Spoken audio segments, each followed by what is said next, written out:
Spesialis jambret kalung emas Made Arya Suyase alias Kacer berhasil diamankan Polres Buleleng usai 4 kali melakukan aksinya di tempat berbeda. Pelaku diamankan polisi usai menjambret warga Banjardinas Kawan, Desa Petandakan, Dusun Petandakan, Kecamatan Buleleng bernama Made Mustianing.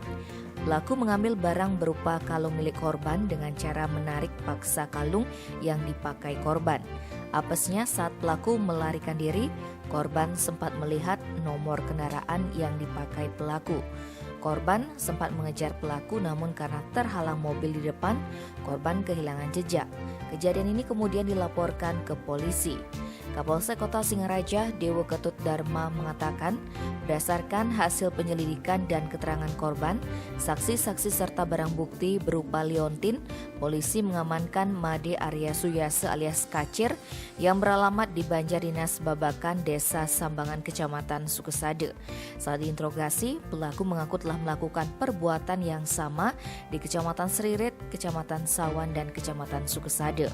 Akibat perbuatannya, pelaku diancam hukuman penjara paling lama 5 tahun atau pidana denda paling banyak Rp900.000. Tim Bali Express melaporkan.